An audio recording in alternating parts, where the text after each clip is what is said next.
everyone. I am Batoul Sawas, a Student Health Ambassador in the HPC Wellness Project at Meharry Medical College. I attend Middle Tennessee State University, majoring in psychology and minoring in mental health services, Spanish, and university honors.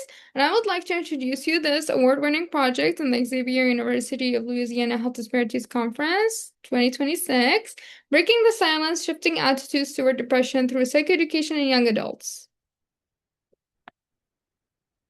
So this project wanted to investigate a very significant mental health disparity, which is depression.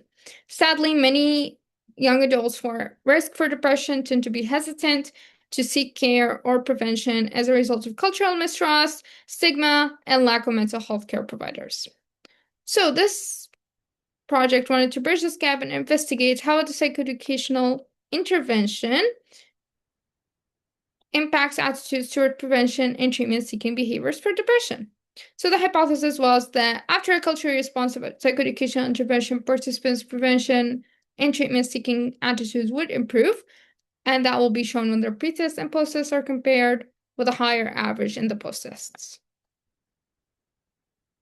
So overall, I recruited participants from GroupMe, Instagram, email, FISCServe, age-appropriate platforms. We assessed participants' attitudes before the session towards seeking prevention and treatment for depression and after the session via pre-test and a post-test. The intervention was the psychoeducational session that explored risk factors for depression prevention, preventive strategies, coping skills, and treatment options. And it included some interactive elements such as a Q&A session followed by a psychoeducational Kahoot game. Resources were provided in affordable mental health care providers, financial resources, and support groups, both on campus and off campus. Over 60 participants completed the study, and the study was successfully representative of the targeted population. Most of them were at risk for depression, African Americans, Hispanics, Asians, aged 18 to 25 from low socioeconomic backgrounds.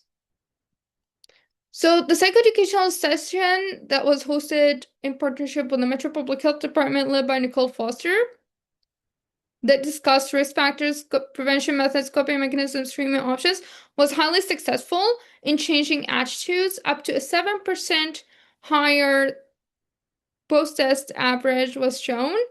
Up to a 25.9% positive attitudes change was observed in specific measures between the pre-test and the post-tests. So overall, as you can see in here, across all measures, so stigma, preventive measures, treatment, changes in attitudes were seen. Specific questions that included more changes were seen as well. So for example, I would like to see a counselor if I'm depressed, which counselor Nicole Foster was a counselor, so maybe that had an impact on the result. Up to a 25.9% positive increase in attitudes positively was seen in the post-test and the pre-test.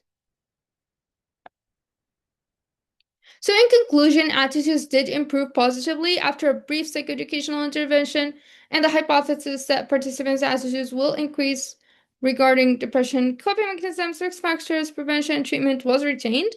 Most participants overall attended a historically Black university, which may have impacted this study's generalizability. And in the future, I would like to assess whether this study can have a significant impact on behaviors or whether a longer psychoeducational session is more impactful in changing participants' attitudes. Thank you so much to my mentor, Ms. Christina Haygood, Dr. McGee, and the HPC Wellness Project for their continued support, and the MPHD for their partnership throughout this research process. And thank you so much for Ms. Woods for her recommendations and design. This is a small activity that I usually do in my posters.